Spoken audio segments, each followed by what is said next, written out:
Mi vida siempre había sido una obra de teatro perfectamente escenificada en el barrio de Salamanca de Madrid.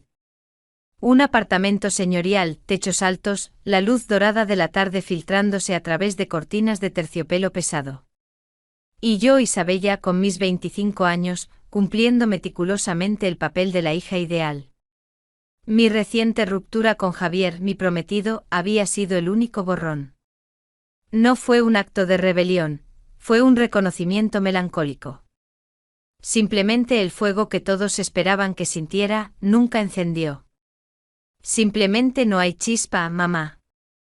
Es como intentar encender carbón mojado, le había dicho a Elena, mi madre, mientras ella sorbía su café en una porcelana de Limoges. Elena, con sus 50 años, era la encarnación de la elegancia madrileña, impecable, estructurada, pero con una melancolía persistente en la mirada, como si una parte crucial de su ser hubiese sido exiliada hace décadas. Llevaba un traje de chaqueta de tweed suave color perla y un broche de ámbar que le daba un aire de antigua nobleza. Sin embargo, en el fondo sentía que ella misma estaba marchitándose bajo el peso de la convención y la soledad. Y ese exiliado estaba a punto de regresar. El anuncio de la llegada de mi tío Damián después de 20 años en Miami había revolucionado la casa. Damián era el hermano gemelo de mi madre, idéntico a ella en la forma de la mandíbula y el color ámbar de los ojos, pero con una energía que mi madre había perdido. Su exilio, decían, fue una aventura de negocios tras la muerte de mi padre. Pero siempre había sospechado que había más, una herida profunda, un secreto familiar sellado con la distancia. El hecho de que ambos hubieran nacido el mismo día, con apenas minutos de diferencia, siempre les había conferido un aura de conexión metafísica que a mí, como hija única, me resultaba ajena. Cuando Damián cruzó el umbral, no fue un reencuentro, fue un terremoto. Era un hombre de 50 años que llevaba el tiempo con una insolencia desafiante. Vestía un traje de lino color crema, perfectamente cortado, que destacaba su figura atlética y su aroma, un perfume amaderado y cítrico con notas de cuero, llenó el apartamento. Era el olor de un hombre que controlaba su entorno, un perfume que gritaba poder y privilegio. Desde el primer momento noté un detalle obsesivo en Damián, su fascinación por la textura y la calidad de los materiales. No miraba la marca sino la caída de una tela, la suavidad de una lana, la tersura de una piel. Mi madre solía coleccionar mantones de Manila, Damián solo coleccionaba la sensación de las telas más raras. Elena, mi vida, sigues envuelta en ese cashmere italiano, dijo, y no fue una pregunta, sino una afirmación posesiva. Deslizó un dedo enguantado, llevaba guantes finos de piel de cordero sin dedos, que usaba incluso en interiores, un capricho de artista que decía que le ayudaban a sentir las superficies y medir su calidad, sobre el hombro de mi madre, justo donde el cashmere se encontraba con el delicado broche. Mi madre se iluminó bajo su toque. Era una luz que nunca vi cuando estaba con mi padre. En ese instante supe que el exilio de Damián no había sido por negocios. Había sido una expulsión para romper un lazo que iba más allá de la hermandad. La forma en que sus ojos idénticos se cruzaron fue una declaración de propiedad mutua que me cortó la respiración. Yo me quedé observando desde la entrada de la sala.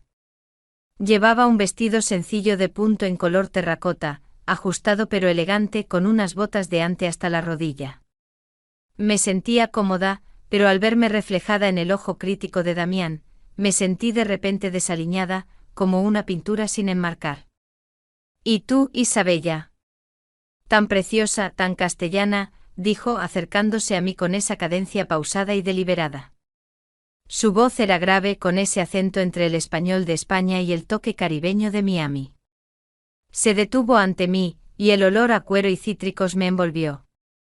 Sus ojos, los mismos que mi madre, se fijaron en mis botas. Levantó la mano, aún con el guante, y tocó la suavidad delante de mi bota. No fue un gesto vulgar, sino de evaluación de censo, como si estuviera probando la resistencia de un material. Me encanta el ante. Es tan íntimo. Retiene el calor. Pero no es lo suficientemente bueno para ti. Elena y yo vamos a hacer de ti una obra de arte. La has roto con el prometido, ahora rompamos con el aburrimiento. La cercanía de su mano, la textura áspera del cuero del guante contra el ante suave de mi bota, y su mirada dominante, causaron una ola de calor que subió por mi cuello, recorriéndome como un pulso eléctrico. Era un contacto indirecto filtrado por 2 capas de material, pero cargado con una electricidad que sí era la chispa que me faltaba. Me sentí expuesta y emocionada por primera vez en meses. Mi madre, sin notarlo o quizás eligiendo ignorarlo, sonrió con un brillo posesivo. Estaba feliz de que Damián estuviera de vuelta y aparentemente, de que yo fuera el nuevo proyecto de la casa. Los días siguientes se convirtieron en un teatro de moda, diseño y control sensorial. Damián insistía en los materiales. Me hizo probar unos pantalones de seda salvaje de color esmeralda que al moverse, emitían un susurro seco que a él le fascinaba. Este fetichismo por el sonido y el tacto de las telas era una extensión de su necesidad de dominar el ambiente. Siente cómo resbala contra tu piel, Isa. Lujuria discreta. Esto es lo que significa ser nuestra mujer, dijo Damián una tarde, mientras me ajustaba la tela en la cintura. No me tocó la piel, solo el material, pero el gesto era cargado de intención, una caricia transferida al tejido. Yo empezaba a notar la tensión oculta entre Damián y Elena. Se susurraban por las esquinas en un dialecto de su pasado, compartían largas cenas con miradas que se negaban a ceder. La atmósfera en la casa era densa con un deseo largamente reprimido. Una noche me despertó un sonido que venía del dormitorio de mi madre, contiguo al mío. No era un ruido de muebles o de tuberías, sino un silencio interrumpido por un patrón rítmico suave y ahogado, que me hizo sentarme en la cama con el corazón latiendo desbocado. Me levanté y me acerqué a la pared divisoria. Pegué el oído a la fría pared de yeso y escuché algo que eliminó cualquier duda, un jadeo bajo que mi madre nunca habría permitido escapar en circunstancias normales. Y luego la voz de Damián, baja, autoritaria, en una cadencia que no admitía negación. Mi vida, mi gemela. Siempre fuimos esto. Regresé a mi cama, temblando. No sentí asco. Sentí una curiosidad febril y, lo que era peor, una punzada de celos. No celos de hija por la madre, sino celos por el secreto compartido, por el contacto íntimo que se permitían. Yo, la hija perfecta de 25 años, estaba escuchando la prohibida unión de su madre y su tío a través de una pared, y mi única reacción era la fascinación y un deseo oscuro de formar parte de esa intimidad, de ese control. Mi tío, Damián, había regresado para llenar la casa de lujo, pero también de una peligrosa e irrefrenable tensión. Y yo era la espectadora que deseaba desesperadamente ser la protagonista de su show. Al día siguiente mi madre lucía un radiante aunque agotado brillo. Damián, con la calma de un depredador satisfecho, me miró durante el desayuno. Llevaba una chaqueta de terciopelo marrón que acentuaba su aura de propietario. Isa, cariño. Has dejado al aburrido de Javier. Ahora vamos a hacer las cosas bien. Quiero que dejes tu trabajo. No necesitas el estrés de una oficina gris. Eres demasiado valiosa para eso. Era otra orden, disfrazada de consejo. Y aunque la razón me gritaba que mantuviera mi independencia, la electricidad de su mirada me inmovilizó. Sentí el peso de su control como una manta cálida. Está bien, tío Damián, respondí, y en ese momento supe que no solo renunciaba a mi empleo, sino que me entregaba completamente a su esfera de control. Mi renuncia al trabajo en la galería de arte, aunque ilógica, me proporcionó una inesperada sensación de paz sumisa. La presión por encender la chispa y encontrar mi lugar en el mundo desapareció. Ahora mi único propósito era vivir bajo el ala de Damián, convertirme en la obra de arte que él había prometido crear. El apartamento se transformó en nuestra jaula dorada. Mi madre, Elena, estaba en una euforia constante. La presencia de su gemelo la había rejuvenecido, se vestía con sedas brillantes y terciopelos que antes le parecían demasiado atrevidos. Yo me convertí en su sombra y enlaceo receptora del lujo sensorial que Damián nos imponía. Él continuó con su fetichismo por las texturas. Era una forma de ejercer control sin pronunciar una orden directa. Las mañanas se abrían con la elección de la ropa, guiada por él. Isa, hoy es día de piel, me decía al pasar. Y yo entendía el mensaje. Tenía que ponerme la falda lápiz de cuero de napa negro, tan suave que se sentía como una segunda piel. O las botas de montar de cuero pulido que hacían un sonido seco y firme al caminar por el mármol. El contraste entre la dureza visual del cuero y su suavidad táctil era, de alguna manera, el espejo de mi propia sumisión, controlada por fuera, vulnerable por dentro. El ritual más íntimo se daba durante los ajustes de guardarropa. Una tarde Damián me llamó a su estudio, una habitación que había llenado con planos arquitectónicos y muestras de materiales. Yo llevaba puesto un vestido de lana virgen gris perla, un tejido que me gustaba por su peso y su calor reconfortante. Este tejido te sienta bien, pero tiene demasiado aire, dijo, dando una vuelta a mi alrededor. Su mirada no era la de un tío, sino la de un escultor examinando su obra. Se acercó, sacó de su bolsillo la mano sin guante, algo raro en él, y apretó suavemente la tela de lana contra mi costado. Debe estar más cerca. Debe sentir tu pulso, susurró y luego deslizó la palma abierta sobre la lana, desde mi cadera hasta la cintura. Ese roce, filtrado por la gruesa lana, era 10 veces más eléctrico que un contacto directo. La fricción, el calor de su mano, la textura lanuda bajo su palma, era una sinfonía de sensaciones indirectas que satisfacía su necesidad de control y mi necesidad de ser controlada. Cerré los ojos sintiendo cómo se me aceleraba el corazón, temiendo que el sutil jadeo que contenía se escapara. Perfecto, dijo, retirando la mano con la misma brusquedad con la que la había posado. La relación entre Damián y Elena seguía siendo el secreto a voces de la casa. Yo seguía escuchando los ruidos amortiguados por la noche y estos, lejos de horrorizarme, se habían convertido en un tóxico estimulante. Mi celo por la intimidad de mi madre se intensificó. Me sentía como una niña a la que se le niega el postre. Un fin de semana, Damián planeó un viaje a Sevilla.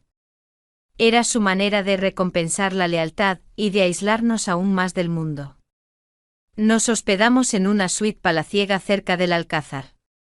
Durante una cena a la luz de las velas, en un patio andaluz lleno de jazmines, mi madre se levantó para ir al tocador.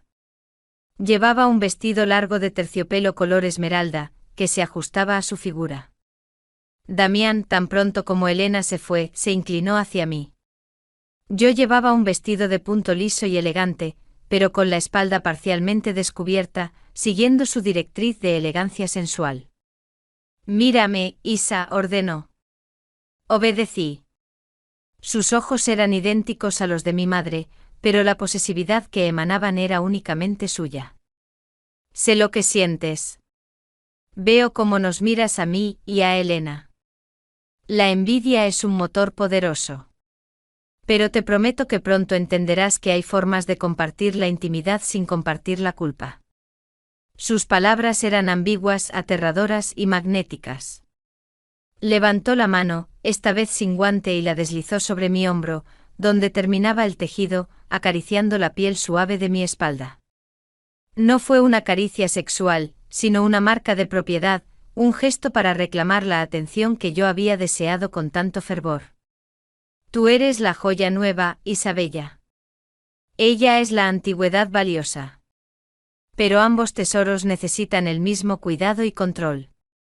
En ese momento mi madre regresó. Damián retiró la mano con una velocidad imperceptible, su rostro volviendo a la calma del tío devoto. El secreto había sido compartido, y la línea entre el afecto familiar y la obsesión prohibida se había roto en ese patio bajo las estrellas sevillanas. Yo no había protestado, me había rendido al tacto, al control, a la promesa de esa intimidad compartida. De vuelta en Madrid, la tensión se hizo insoportable. Yo estaba en casa, desocupada, y Damián lo estaba. La presencia de Elena se convirtió en el único obstáculo, un obstáculo que Damián parecía disfrutar esquivando. Él me buscaba en la biblioteca, me encontraba en el balcón, siempre bajo el pretexto de discutir los planos o de ajustar un nuevo pañuelo de seda cruda. Una tarde, mientras mi madre estaba en su clase de flamenco, Damián me llamó a la biblioteca. Yo estaba leyendo. Llevaba mi falda de napa negra y una sencilla blusa blanca. Él entró, cerró la puerta con un suave clic, y yo supe que ese sonido significaba que el juego había terminado. Se acercó a mí sin prisa, irradiando una calma que me aterrorizó. Se quitó los guantes de cuero y los dejó caer sobre la mesa de caoba. Su mano, ahora al descubierto, era fuerte y cálida. Me tomó la barbilla y levantó mi cara. Dime, Isabella. ¿Has dejado de sentirte sola? No respondí. Mi garganta se cerró. Y luego ocurrió lo que había estado gestándose desde su llegada. No fue un acto de violencia, sino de posesión suave y calculada. Su boca no buscó la mía, sino mi frente, donde depositó un largo, cálido beso que se sintió menos como el cariño familiar y más como un sello de propiedad absoluta. Fue la prueba de la rendición. El resto fue un torbellino de texturas y susurros. Su mano acariciando el cuero pulido de mi falda, el aliento caliente en mi oído, el aroma a sándalo y cuero que me inundaba. Fue un acto de control sensorial donde el foco estaba en la manipulación de los límites, íntimo, prohibido, pero censurado y envuelto en la suntuosidad de la ropa cara y la tensión emocional. Cuando terminó sentí el mismo shock y fascinación que la primera vez que escuché a mi madre. Estaba atrapada en un secreto compartido, un secreto que era doble traición y doble consuelo. Ahora tienes la chispa, Isa, susurró levantándome la barbilla para que mirara el reflejo de mis ojos en el oscuro cristal de la ventana. Y yo no pude negar que en la oscuridad de ese secreto, por fin había encontrado el fuego que no sentí con mi prometido. Después de aquel atardecer en la biblioteca, la casa se convirtió en un campo minado de secretos compartidos y silencios elocuentes. Mi vida con Damián no era una aventura furtiva de amantes, sino una extensión de su control total. Nuestra intimidad se jugaba en la transparencia de los detalles, en el roce fugaz de nuestras manos al pasar un plano arquitectónico, o en la elección de mi ropa, que ahora reflejaba su deseo de posesión más que mi propio gusto. Mi madre Elena permanecía felizmente ciega o quizás deliberadamente ignorante. Su felicidad se basaba en la premisa de que había recuperado a su gemelo, su alma mater, y yo era simplemente el accesorio que Damián había elegido mejorar. Una noche, mientras mi madre dormía profundamente, había tomado una pastilla para sus nervios, una novedad desde el regreso de Damián. Estaba yo en mi habitación leyendo a la luz de una lámpara de latón. Llevaba puesto un camisón de seda pesada en un tono azul profundo, casi negro, que Damián me había regalado. El tejido era frío al tacto, pero se calentaba rápidamente con el calor de mi cuerpo, creando una sensación de piel líquida que me obsesionaba. De repente la puerta de mi habitación se abrió con un silencio espeluznante. Era Damián. Llevaba su bata de casa, que no era de terciopelo ni de lana, sino de un satén espeso y brillante de color borgoña. La tela, en contraste con su barba de unas horas y su figura musculosa de 50 años, era un símbolo de su sensualidad doméstica y dominante. No podías dormir, ¿verdad, Isa? Su voz era un susurro profundo que no necesitaba volumen para ser autoritario. Me senté en la cama, cubriendo mis piernas con el edredón, aunque la seda de mi camisón no dejaba nada a la imaginación, sino que acentuaba cada curva. El aire entre nosotros vibró con la misma tensión eléctrica que sentí la primera vez que tocó mi bota de ante. Se acercó a la cama y se sentó en el borde sin tocarme. La seda borgoña de su bata y la seda azul de mi camisón casi se tocaban. La atmósfera estaba cargada con el perfume de sándalo y el olor del lujo del apartamento. Sé por qué no duermes. Es la culpa, ¿verdad? Preguntó y no fue un juicio sino un reconocimiento íntimo. Tú y mamá. Es un secreto muy pesado, logré decir. Damián sonrió, y fue una sonrisa que me desarmó por completo. Era la sonrisa que veía en las fotografías antiguas de él y mi madre, una sonrisa de complicidad total. No es pesado, Isa. Es necesario. Elena y yo somos dos mitades de una misma historia. Y tú eres el puente que une la historia con el futuro. Luego hizo algo que fue la encarnación de su fetichismo de control y textura. Levantó el borde de mi edredón, revelando la tela azul de mi camisón, y con la punta de su dedo índice, cubierto por una fina película de crema que usaba para las manos, acarició la seda. Lo hizo con una lentitud espeluznante siguiendo el pliegue de la tela. Siente la lisa frialdad de esta tela, Isa. Es hermosa, ¿verdad? Es fuerte pero se somete a tu cuerpo. Así son los secretos. Deben ser manejados con lujosa suavidad para que no se rasguen. El roce de su dedo sobre el material, tan cerca de mi piel, era una tortura sensual y censurada. Era un acto de seducción que evitaba el contacto físico directo concentrándose en el material interpuesto. Finalmente levantó los ojos y su mirada se encontró con la mía. Tú eres mía, Isabella. Eres la extensión de mi control y el guardián de nuestro secreto. Y la seda es nuestro testigo. El resto de la noche se desarrolló en una intensidad silenciosa. No hubo besos ni palabras comprometedoras, solo proximidad, el susurro de las sedas al movernos y la reafirmación de su dominio absoluto. Fue un acto de intimidad emocional tan profundo y prohibido como cualquier contacto físico. Las semanas siguientes volaron. Damián y yo continuamos con nuestra doble vida. Mis nervios estaban al límite y mi cuerpo comenzó a darme señales de estrés.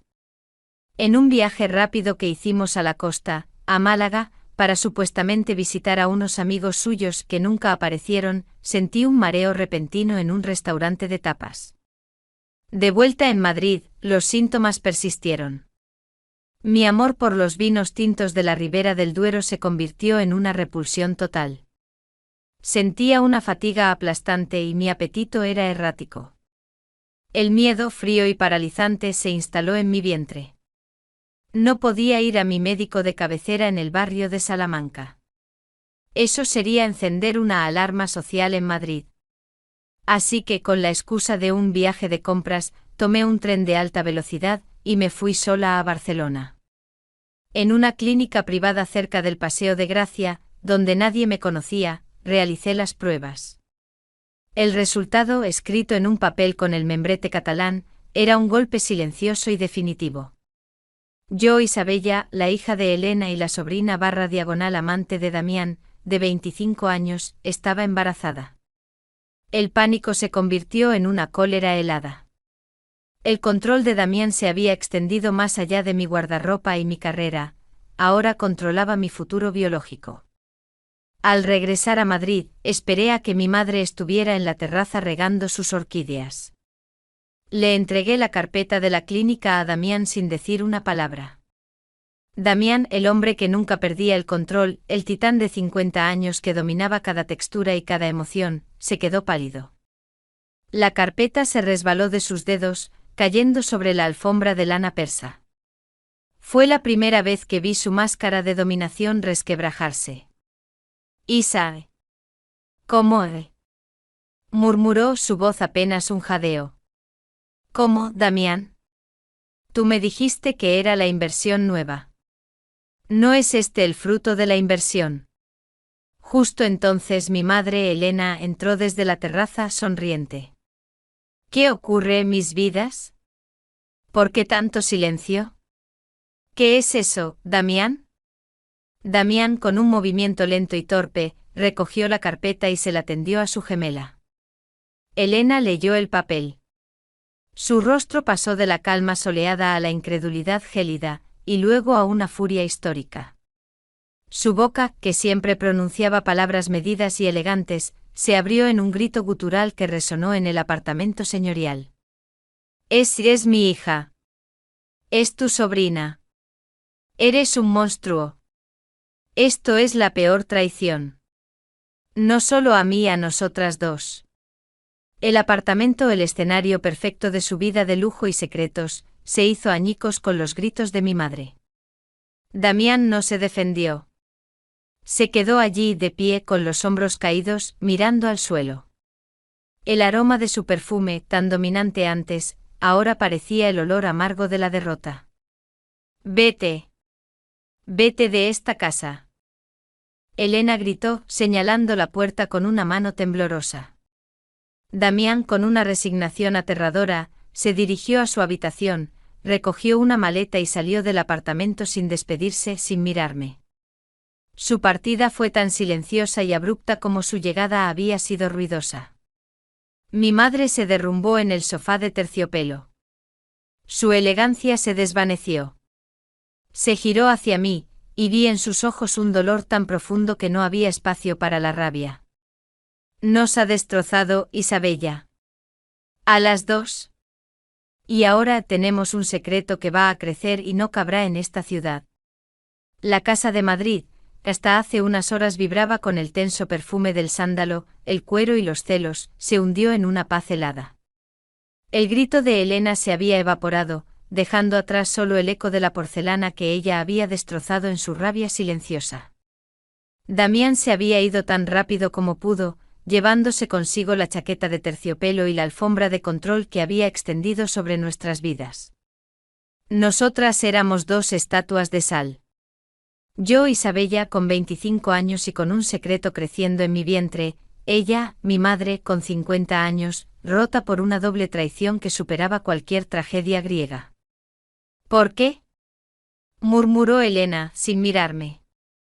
Estaba sentada en el sofá de terciopelo, acariciando el borde de su falda de tuid, un gesto que antes solo hacía Damián con sus materiales. Ahora era ella quien buscaba consuelo en la textura. «No lo sé, mamá. Yo solo quería sentir algo. Javier era cómodo, tú eras distante. Damián era fuego». Ella me miró con una expresión de dolor que era más terrible que la ira. «Tú nunca entendiste el fuego que había entre él y yo. Éramos gemelos. Éramos una sola alma separada por un error de la naturaleza. Y tú fuiste a buscar el calor de ese mismo fuego. Me has robado la única cosa que me mantuvo viva durante 20 años de matrimonio gris». Sentí la punzada de la culpa. Mi madre y yo compartíamos el mismo veneno, pero yo lo había bebido a escondidas. La vida se convirtió en un ejercicio de ocultación. Elena, con su instinto social, comenzó a tejer una historia para el mundo de Salamanca. Damián tuvo que regresar urgentemente a Miami por un problema legal, y yo estaba en un largo retiro de yoga y dieta para recuperarme de la ruptura con Javier. Pero ocultar el secreto físico era mi tarea. Tuve que cambiar mi guardarropa radicalmente, un cambio que Damián ya había iniciado, pero que ahora yo dirigía con desesperación. Abandoné la ajustada napa y la seda salvaje. Comencé a usar ropa que Damián habría despreciado: lino suelto, algodón grueso, tela sin forma. Tejidos que no retenían la electricidad, que no emitían el susurro lujurioso al moverse, y que eran perfectos para esconder un vientre que comenzaba a redondearse. El único material que me consolaba era el guipur, un encaje pesado y denso que usaba en chales y túnicas de casa. El patrón intrincado, la rigidez del hilo, me daba una ilusión de estructura y contención, una armadura contra la inminente explosión de la verdad. Mi madre evitaba cualquier conversación sobre el embarazo. Pero una tarde me encontró en mi habitación, sentada frente a un caballete. Antes de que Damián llegara, yo pintaba un pasatiempo que había abandonado. Estaba pintando un retrato de Damián. No un retrato cualquiera, sino una imagen de él en su bata de satén borgoña, con los guantes de cuero en la mano, con esa expresión de posesividad tranquila. Era mi manera de afrontar la culpa y la obsesión. Elena se detuvo en el umbral, su aliento audible. «¿Qué estás haciendo, Isabella?». Su voz era un silbido de repulsión. Es una catarsis. Necesito sacarlo de mi cabeza». Se acercó lentamente al caballete. Sus ojos, fijos en el lienzo, se llenaron de un terror mezclado con un deseo oscuro. El retrato era tan bueno que el sándalo parecía emanar de la tela. ¡Quémalo! ¡Destrúyelo! No puedes dejar esta prueba de nuestra locura en esta casa. Es su arma. En ese momento Elena me reveló el verdadero alcance del control de Damián. Él no se fue por cobardía, Isa. Se fue porque es un calculador. Es un artista de la manipulación. Él lo planeó todo. Sabía lo que hacía. Él me dijo que su adicción a las texturas era una forma de saber si un alma es pura. Él nos estaba probando. Mi madre se derrumbó de nuevo, esta vez con una revelación aún más impactante. Me contó los años de espera, la correspondencia secreta con Damián y cómo él había regresado con una agenda clara, vengarse de la familia que los había separado y poseer lo que más amaba, incluso si eso implicaba poseer a la hija de su gemela. Y él te puso el anillo, Isa, dijo con amargura. El anillo de compromiso con Javier. ¿Ves? Es un anillo de ágata negra. Un material duro, frío, muerto. Él sabía que tú necesitabas el calor prohibido para sentirte viva. Te preparó para él. La revelación de que Damián había orquestado no solo la seducción, sino también mi ruptura con Javier, fue un golpe que me dejó sin aliento. Yo no fui la víctima pasiva que creía, fui una pieza de ajedrez movida con precisión. Esa noche, entre lágrimas y la necesidad urgente de acción, mi madre y yo acordamos un plan desesperado. Necesitábamos desaparecer. No podíamos criar a un niño de incesto en la sociedad madrileña. Nos vamos a la finca familiar, la Casona del Olivo, dijo Elena, refiriéndose a una antigua propiedad aislada en Andalucía, cerca de la frontera con Portugal, un lugar olvidado donde mi padre solía cazar.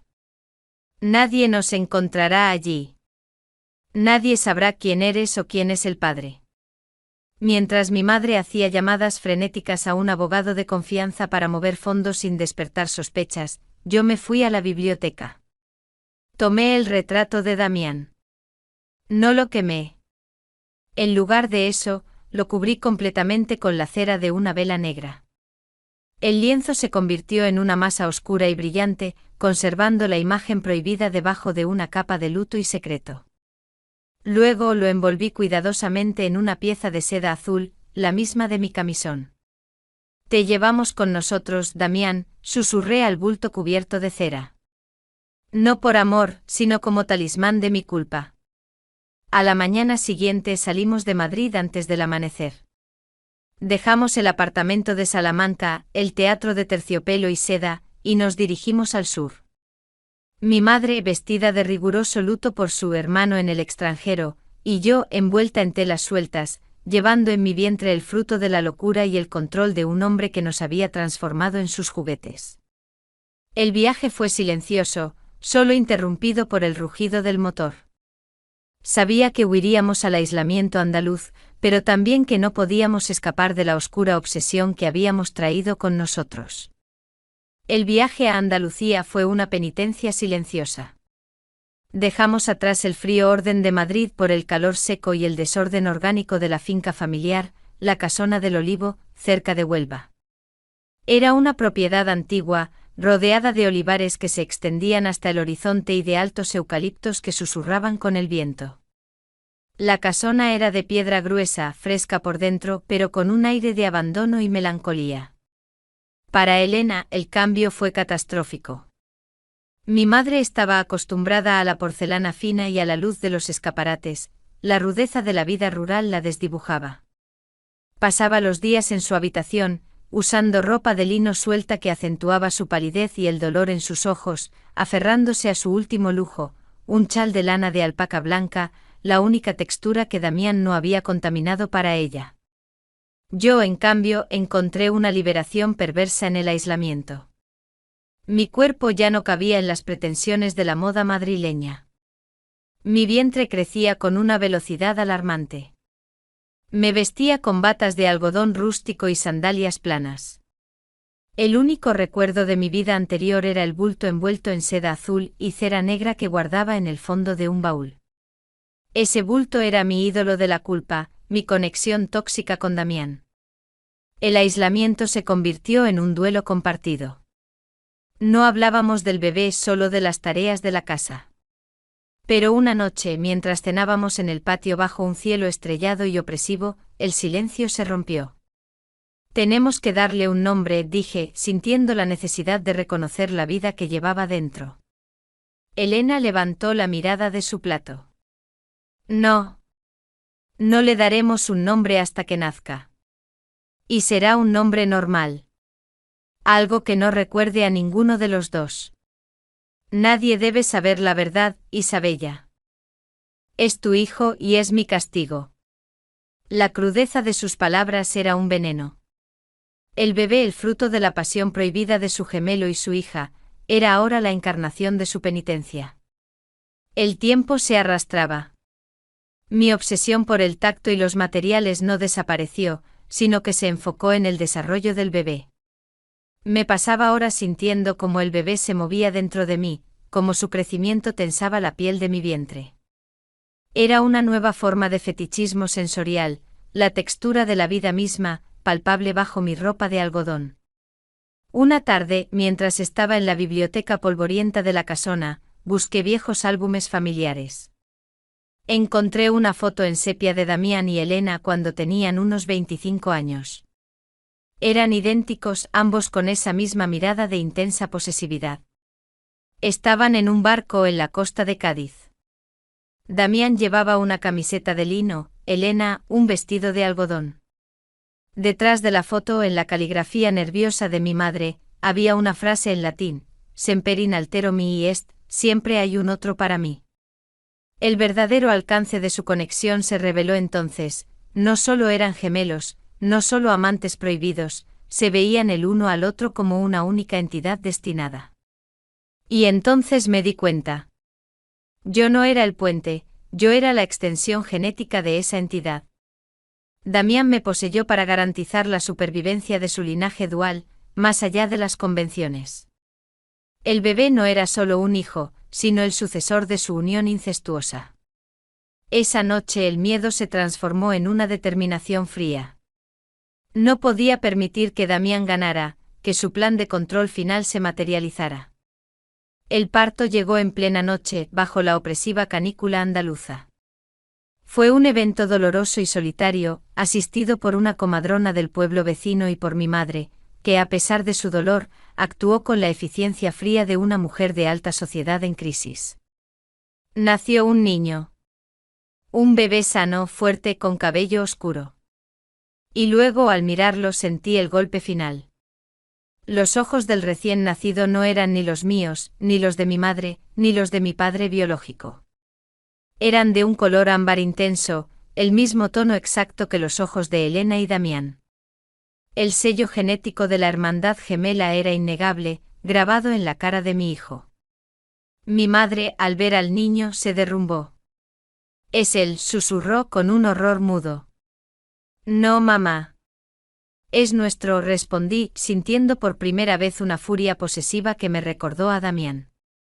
A la semana, mientras el niño dormía, una carta llegó a la casona.